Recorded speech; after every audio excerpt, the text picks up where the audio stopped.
natin. Ayan. Si Canary, marunong na siyang pumunta rito sa kamay ko, ha. Sige, dyan ka. Ay, baba natin yung mga hindi pa marunong. Practice natin. Pinapractice ko sila. Wow, gold yan, no? Ang ganda yung gold yan ko, oh. Ayan, gold yan, no? Gutom ka na. Oh, gutom na daw siya, oh. Gutom na daw siya. Ayan, no? Yung ko, Java. Java white. Sa yung brown. Bata pa lang sila, oh. Ayan, gusto kasi liit. Ano ito? Society. Ang ganda, oh. Society. Gutom na rin, no? Ano pa dyan? Ito pa. Brown. Ayan, Java brown, red eyes. Ang galing, no? Ang galing niya, no? Ito pa yung isa. Ayan, no? Mag-reply tayo doon sa Bongga yan ang mga ko. Kaya painin natin sila. Ayan yung atid natin. Turuan natin sila para lumalapit sa akin. O, lapit! Ayan, lapit na sila. Turuan natin para lumalapit. Ayan. At kaya, no? Ito yung moto ko, pampalis ng stress. Ayan, no? Maalis yung stress mo rito. Ayan, maliit, no? Ayan, maliit na, no? Isipin mo na lang. Ayan! Pero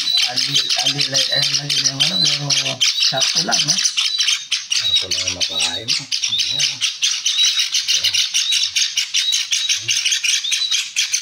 Saya nila, no? Saya tignan. Nakakalibang. Gamit ka sa trabaho. Tapos, pakainin mo ito.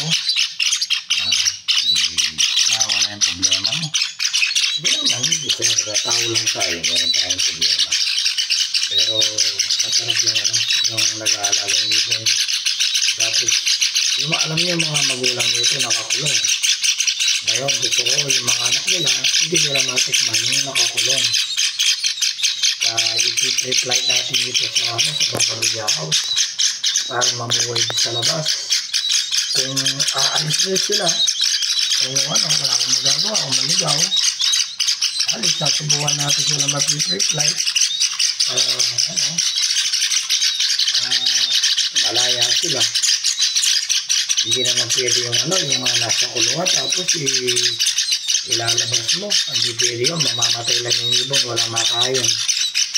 O kaya kakainin ng mga malalaking ibon, kakawa. Ito, kapag naturuan ko ito, nasa bahay lang, uwi sila, pakainin. Ito, gold yan. Ayun si gold yan ko. Tawaw din yung gold yan natin. Tawaw. Ayan. Tawaw yung gold yan. Ayan. Ito, lumalakad na sa akin.